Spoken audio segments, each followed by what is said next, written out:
Olá, sejam todos bem-vindos ao Code Easy. Meu nome é Felipe Renan Vieira e essa é a segunda parte da 10ª aula do curso de APIs REST com PHP 7 Slim Framework. E como vocês podem ver no título, eu estou refazendo essa aula pelo fato de que tinha algumas coisas que eu ajustei nela, no modo que a gente vai fazer a autenticação usando o JWT. Bom, então essa aula a gente vai falar sobre autenticação com JWT na parte teórica apenas, e na terceira parte nós vamos falar sobre como implementar a autenticação por token usando o JWT e vamos fazer na prática. Certo, primeiro, na primeira parte dessa aula, nós fizemos autenticação com Basic Auth. O cliente, seja um site, um aplicativo, até mesmo Insomnia, envia um usuário e uma senha. A API, ela verifica se esses usuários e senhas são válidas. Se eles forem válidos, ela retorna algum dado para eles. Se não, retorna um erro 401, que é não autorizado. E é basicamente isso, sistema de autenticação básica. O que acaba sendo um pouco inseguro, por exemplo, se um cracker pegar o seu usuário e sua senha, ele já consegue acessar a sua API. Se ele deixar um script rodando para tentar ficar fazendo testes de usuário e senha para sua API, várias vezes até conseguir, ele também consegue pegar os seus dados, se alguma hora ele conseguir retornar alguma coisa. Bom, então para isso nós também temos o sistema de autenticação por token. E o JWT, saindo um pouco dos slides, só para falar um pouco sobre ele, é uma ferramenta, um padrão de indústria RFC 7519, que acaba sendo uma ferramenta para construir os tokens. Se você for aqui mais para baixo, no próprio site jwt.io, você tem o JWT para .NET, tem para Python, Node, Java e para várias linguagens. Inclusive, aqui mais para baixo, a gente encontra para a linguagem PHP. Aqui. Então você pode ver que o JWT dá para ser usado em várias linguagens. E o JWT e um token, para aqueles que não conhecem, é basicamente uma string de alguma coisa que foi criptografada. Um token, nesse caso com o JWT, é dividido em 3 partes. Primeiro, o cabeçalho, que indica o tipo de criptografia que ele está usando, o tipo de algoritmo para criptografia que ele está usando, nesse caso é o HS256. O payload, que seria os dados, o conteúdo que vai ser enviado. Quando ele gera o token, você pode salvar vários dados aqui em cima, inclusive, vamos supor, você quer salvar o ID do usuário, ID 10. Daí ele vai salvar o ID do usuário para poder depois utilizar, saber qual usuário que está autenticado. Caso você queira, por exemplo, pegar os produtos do banco de dados. Daí você pega todos os produtos do usuário 10 e assim por diante. E uma chave de assinatura, que é uma chave secreta. Eu posso colocar aqui, por exemplo, Code Easy. Daí toda vez que alguém enviar um token lá do front-end, se tiver com a chave de assinatura errada, não vai conseguir usar o token. Então você pode criar aqui, por exemplo, eu criei Code Easy, mas normalmente você pode colocar uma chave de assinatura, por SHA-1 Code Easy.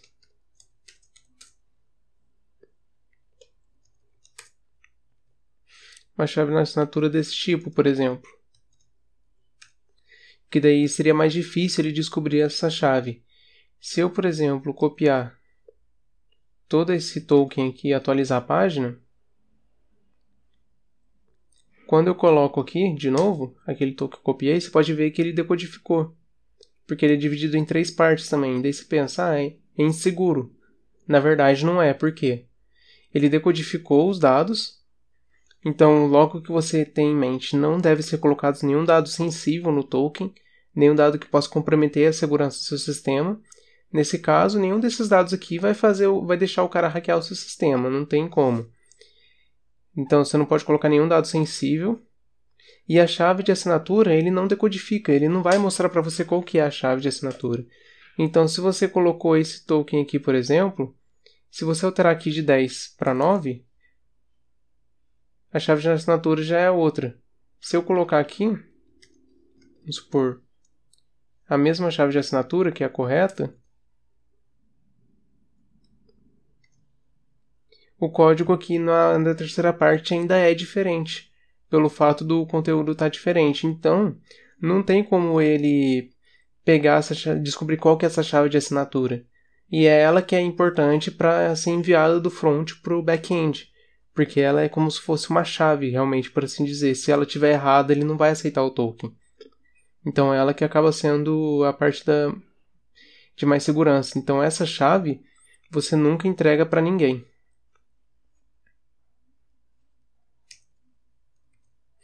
E é basicamente assim que funciona o JWT. Ele gera esse token para você.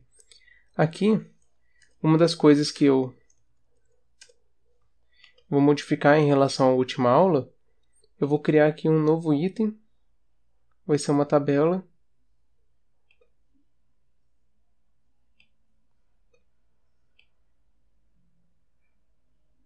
Vou colocar aqui do lado mesmo, que vocês conseguem ver. E eu vou colocar aqui, tokens.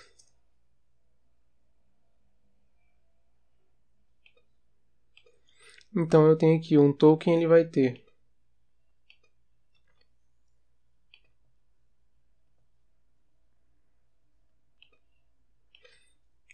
o ID, daí eu tenho um token em si, expired at, e tem aqui o refresh token.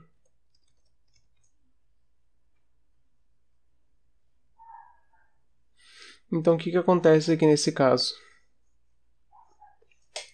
Eu tenho aqui o banco de dados, eu tenho aqui todo o sistema, o usuário. Ele envia um usuário e a senha para a minha API. A minha API vai pegar esse usuário e a senha, vai ver se eles existem no banco de dados e vai criar um token. Vai ser salvo então esse token no banco de dados, o token, a data de expiração dele, vamos supor que ele expire em 2 dias. Então, passados 2 dias, o token já não vai ser mais válido e ele já vai ter que usar, por exemplo, o refresh token para gerar um outro token com uma nova data de expiração. E isso é bom porque se o cara ficar tentando enviar várias requisições até descobrir qual que é a correta, vai ter um limite que o tempo vai expirar e ele teria que começar tudo de novo. Então acaba tendo uma segurança a mais. Então se o usuário e a senha estiverem corretos, ele cria um token na tabela de tokens e retorna isso para o usuário, o token refresh token, para ele poder usar. Numa outra requisição, ele envia o token. Aqui a API ela não vai mais acessar o banco de dados nessa segunda parte. Tudo que ela vai fazer é verificar se a chave de assinatura está correta, a chave de assinatura que ele enviou está correta, e se o tempo de expiração, que o tempo de expiração normalmente vem aqui dentro do conteúdo, se o tempo de expiração também está correto, se ele já não expirou o token. Se isso estiver tudo certo, então ele prossegue com o que ele tem que fazer. Isso acaba sendo bom porque você não precisa acessar o banco de dados de novo, o que dá uma melhor performance à sua aplicação. E se você quiser, vamos tirar isso aqui é o próximo slide, você pode montar o sistema de autenticação em um servidor separado, em um projeto separado. E a sua API ela consegue fazer a autenticação mesmo sem estar conectado com o banco de dados. A gente vai falar melhor dessa parte que depois vocês vão entender o que eu quero dizer. E se estiver autenticado, ele faz o que tem que fazer e retorna para o usuário. Se ele enviar um token e ele tiver com a data de expiração tiver acabado a data de expiração, ele retorna isso. Então ele envia o refresh token. Enviando o refresh token, ele gera um novo token para você, retorna, então envia o token de novo e faz o que tem que fazer e retorna para o usuário. E o usuário, vamos supor, que está lá no computador, que nem sabe que é API, que é token, ele só quer usar o sistema, o que ele vai fazer? Ele vai lá no sistema e vai falar, solicita os produtos para mim. Então, ele vai por detrás, vai enviar o token, vai identificar que ele está expirado, vai enviar o front-end, vai enviar o refresh token, vai devolver o token e vai fazer de novo. E o usuário que está no computador, ele só vai pedir os produtos e vai receber os produtos, como se ele nem soubesse ele nem vai saber praticamente o que está acontecendo aqui por trás. que seria todo esse processo aqui. Aqui, como eu disse, quando o sistema começa a ficar mais robusto, você pode separar uma API só para autenticação, num servidor separado, só para trabalhar com autenticação. Para que você poderia usar isso? Vamos pegar a Google, por exemplo. A Google ela tem diversos sistemas. Ela tem o Google Keep, o Gmail, o Google Docs, ela tem o Analytics e assim por diante. E ela usa a mesma autenticação, que é o seu Gmail, para todos os sistemas. Então ela tem um servidor, uma área, não sei se ela tem, mas vamos supor, ela tem uma área só para trabalhar com autenticação. E ela consegue replicar essa API para todos os outros sistemas dela. Essa é uma das maneiras de trabalhar. E além disso, deixa a sua API mais limpa também, porque ela não precisa se preocupar com nada em relação a ficar trabalhando com autenticação ou gerar token. Ela se preocupa com a lógica de negócios, com aquilo que tem que ser feito. E tem um sistema mais completo ainda, vou pegar aqui, que é quando a gente trabalha com microserviços, por exemplo. Para quem não sabe, o microserviço ele permite você separar a sua API em diversas APIs, por exemplo, para que você consiga escalar o sistema caso seja necessário. Vamos supor, essa API aqui, essa é só para gerenciar, essa daqui de cima é só para gerenciar o inventário. E tem muitos usuários usando ela, então eu posso usar ela, dividir ela em containers na minha aplicação para melhorar a performance dela. E ela é feita em PHP. Essa outra já necessita trabalhar com algumas coisas mais avançadas de cálculos, então acabou de ciência de dados, por exemplo, acabou precisando ser feita em Python. E assim por diante. E algumas microserviços, eles acabam sendo bem pequenos, o que permite você separar isso em equipes, ficar melhor de trabalhar em equipes. A desvantagem é que você acaba tendo um pouco mais de servidores para gerenciar, um gasto maior com o servidor para gerenciar tudo isso. E um microserviço ele tem um API Gateway que ele roteia para todas as outras APIs, para você ter um ponto único de acesso. E aqui tem o seu front-end, como por exemplo o Insomnia, vamos supor. E aqui você tem um servidor só para trabalhar com autorização e autenticação do usuário também. Então o que acontece? Existe um sistema de autenticação mais robusto que é o OAuth, que além de trabalhar com um token, ele também trabalha com a autenticação da aplicação, que nem, vamos supor, o Google faz. Quando você vai fazer o login com o Google, você digita seu e-mail e sua senha. Vamos supor que você entrou no Bitbucket, tem lá, fazer login com o Google. Você digita o seu e-mail e sua senha do Google, e depois ele fala, o Google vai fazer, o Bitbucket quer fazer isso, isso, isso, isso. Você permite?